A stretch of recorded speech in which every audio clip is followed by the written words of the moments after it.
पटेल की 150वीं जयंती। एकता के सहारे भाजपा का विकसित भारत मिशन, बिहार चुनाव के बीच राष्ट्रवाद की बड़ी सियासी चाल। रामपुर, नई दिल्ली।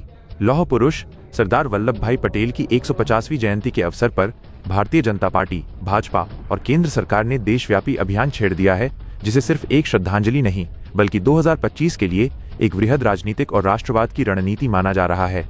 कैबिनेट सहकारिता मंत्री JPS राठौर ने रामपुर सर्किट हाउस में इन अभियानों का विस्तृत ब्यौरा दिया, जो स्पष्ट संकेत देता है कि भाजपा इस अवसर को एक भारत, श्रेष्ठ भारत और विकसित भारत के अपने विजन को जमीन तक पहुंचाने का सबसे बड़ा मौका मान रही है।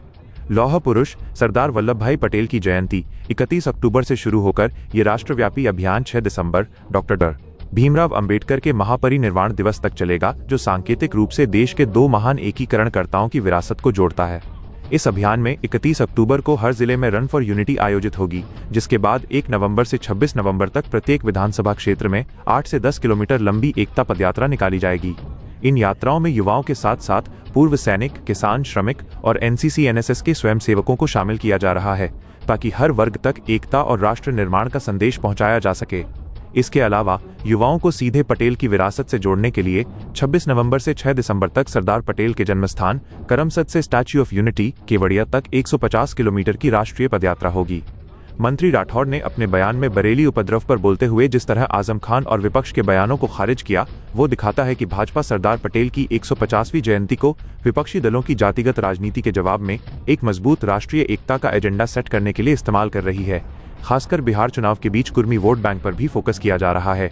माई भारत के तहत विकसित भारत पदयात्राएं और एक भारत, आत्मनिर्भर भारत की थीम के साथ भाजपा युवाओं में राष्ट्र गौरव की भावना जगाकर अपनी राजनीतिक विचारधारा को मजबूत कर रही है। बिहार चुनाव पर राठौर ने कहा कि भाजपा गठबंधन पूर्ण बहुमत से सरकार बनाएगा और नीतीश सरकार ने विकास कराया है। चुनावी माहौल में सरकार द्वारा दी जा रही सौगात पर सवाल उठाने वालों को उन्होंने दो टूक जवाब देते हुए कहा कि सौगातें चुनाव के समय ही दी जाती हैं।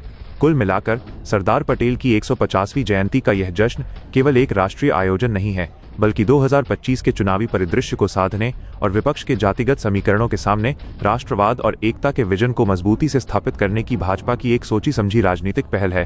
उसका मुख्य विषय है सरदार वल्लभ भाई पटेल लौह पुरुष की 150वीं जयंती है। इस जन्म जयंती के अवसर पर 31 अक्टूबर उनका जन्म की तारीख है, उससे लेकर और 6 दिसंबर यानी कि डॉक्टर भीमराव अंबेडकर जी के पुण्यतिथि तक कई प्रकार के कार्यक्रमों का आयोजन राष्ट्रीय एकता की भावना को, देशभक्ति की भावना को लोगों में जागृत करने के लिए कई प्रकार के कार्यक्रम किए जाने हैं, जिसमें पहला कार्यक्रम 31 अक्टूबर को होगा उनके जयंती के अवसर पर, और इस अवसर पर रन फॉर यूनिटी एक मैराथन दौड़ होगी और इसके बाद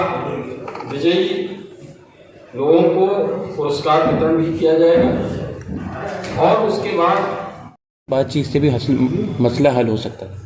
वो तो जेल में थे उस समय, उनको शायद पता नहीं होगा, लेकिन मुझे पता है मैं वहां का भी प्रभारी मंत्री हूं। बातचीत करने का सिलसिला अंत समय तक चलता रहा। ये तौकीर रजा जी से पूछिए और उनके लोगों से पूछिए कि जिला प्रशासन, पुलिस प्रशासन ने कोई भी परिस्थिति को मतलब जितना हो सकता था मैक्सिमम बातचीत करने का प्रयास किया, और यहां तक प्रयास किया जब पता चला कि उनके घर पर वो नहीं है तो उनको प्रशासन ने खोजा कि वो कहां पर हैं, और वहां पर जाके हमारे DM SSP उनसे मिले और उनसे कहा कि भाई आप इस तरीके से उपद्रव करवा के आगे कुछ अमन चैन को आप भंग मत करो, लेकिन वो नहीं माना। और उसके बाद उन्होंने वो दुष्टता की है कि शाम को 11 बजे रात में ये आता कि समझौता हो गया, उसके बाद एक रात में 1-1:30 बजे की ऐसा नहीं हुआ है। तो इस तरीके से 420 करके प्रशासन को चीट कर कोई समाज में किस तरीके से रह सकता है, और जो घटना या दुर्घटना हुई है उसको सब लोग जानते हैं, लेकिन ये योगी जी का राज है।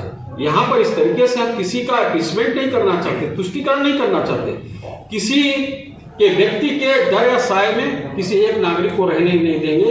हर कोई नागरिक स्वतंत्रता पूर्वक आजादी के साथ यहाँ पर रहेगा, बिना किसी डर के, बिना किसी भय के। मंत्री जी, आजम खान ने जेल सिंदूर ऑपरेशन में माननीय प्रधानमंत्री जी ने कठोर निर्णय लेकर पाकिस्तान के भीतर जो आतंकियों के ठिकाने थे उन पर पिन पॉइंटेड मिसाइल से हमले कराकर और उनके ठिकानों को ध्वस्त करके दुनिया में एक संदेश देने का काम किया है कि भारत कोई निर्णय भी लेगा और उस निर्णय पर पूरा करके भी दिखा देगा कि भारत अपनी संप्रभुता के साथ कोई समझौता नहीं करेगा। आज हमारा देश विकसित राष्ट्र बनने की तरफ बढ़ रहा है।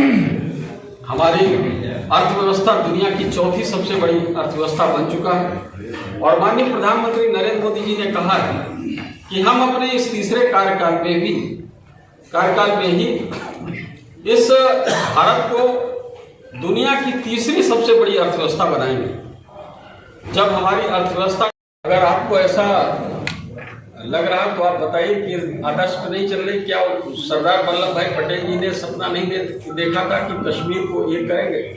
उनके आदर्शों पे, उनके पक्षियों पर चलने का काम कर रहे हैं। नशा मुक्ति के लिए हम लोग लगातार देख रहे हैं, उसके लिए प्रयासरत हैं और किस तरीके से हमने हमारे स्वच्छता लाने का काम किया, किस तरीके से इस देश में, इस प्रदेश में वीआईपी कल्चर को हमने खत्म करने का काम किया, जिसकी आज चर्चा भी नहीं होती। माननीय प्रधानमंत्री नरेंद्र मोदी जी को उन्होंने लाल बत्तियां हटवाई गाड़ियों में से मंत्रियों के, बाद में मुख्यमंत्री योगी आदित्यनाथ जी भी उन्होंने लाल बत्तियां हटवाई। तो ये हमारे आदर्श पुरुष हैं, राष्ट्रनायक हैं, उनके आदर्शों पे ही चलकर हम आगे बढ़ने का 6 दिसंबर जो डॉक्टर भीमराव अम्बेडकर जी की पुण्यतिथि है, तो वहां तक चलिए इतने जाएगा सर या अलग अलग जगह पर? पूरी बात तो बताइए। जनपद में कई स्थानों पर होगा। हम सभी 5 विधानसभाओं में पदयात्राएं निकालेंगे। एक विधानसभा में पदयात्रा लगभग 8 किलोमीटर की होगी और उसके बाद 1-2 दिन के ब्रेक के बाद फिर दूसरी विधानसभा में निकालेंगे, फिर उसके बाद 1-2 दिन के ब्रेक के बाद तीसरी विधानसभा में। इस प्रकार से 5 विधानसभाओं में हम पदयात्रा का कार्यक्रम करेंगे। सभी स्कूल कॉलेजों में कार्यक्रम आयोजित करने का हमारा ये बनाया है प्रभु, और इसके बारे में डिटेल हम अपने पार्टी की तरफ से भी आप लोगों सर इतने कार्यक्रम कराने के पीछे मुख्य उद्देश्य क्या है सर? लोकतंत्र का उत्सव होता है तो उस समय लोगों को लगता है कि भाई हमें क्या मिलेगा। जिस तरीके से उनको होली दिवाली को अपेक्षा रहती है कि कुछ हमको मिलेगा, तो नागरिकों को अपेक्षा रहती है कि चुनावी उत्सव में कुछ उनको गिफ्ट मिलेगा, उपहार मिलेगा। तो निश्चित रूप से उसी प्रकार से पॉलिटिकल पार्टी सोचती है। इसमें केवल भारतीय जनता पार्टी नहीं, कांग्रेस पार्टी भी वही सोचती है, राष्ट्रीय जनता दल भी वही सोचती है। आप पार्टी ने तो भरमार लगा दी थी, वो अलग की बात है, उनकी ताल गली नहीं, लेकिन ये थोड़ा सा रहता है पब्लिक को उसके लिए, और इस पर थोड़ा सा व्यवस्थित और होना चाहिए। इसमें माननीय निर्वाचन आयोग को देखना चाहिए कि किस तरीके से करना। लेकिन चुनाव को लेकर चर्चा देखिए, बिहार में एनडीए की प्रचंड बहुमत की सरकार बनने जा रही है और विपक्ष का, राष्ट्रीय जनता दल का सुपड़ा साफ हो रहा है। जिस तरीके से उन्होंने जंगल राज बिहार में दिया है, बिहार का विकास अवरुद्ध हो गया था, बिहार एक बीमारू राज्य बनकर रह गया था। उस बिहार को नई दिशा देने का काम माननीय नीतीश कुमार जी ने किया है, एनडीए की सरकार ने किया है। आज विकास प्रगति पथ पर बहुत तेजी के साथ आगे बढ़ रहा है और बिहार भी उत्तर प्रदेश की तरह बीमारू राज्य के कलंक से हटकर आज विकसित बिहार बनने की तरफ अग्रसित है और निश्चित रूप से अगले कार्यकाल में विकसित बिहार बनेगा। लखनऊ की हर बड़ी हलचल, अपराध की सच्ची खबरें, द लखनऊ टाइम्स, सबसे तेज, सबसे सही।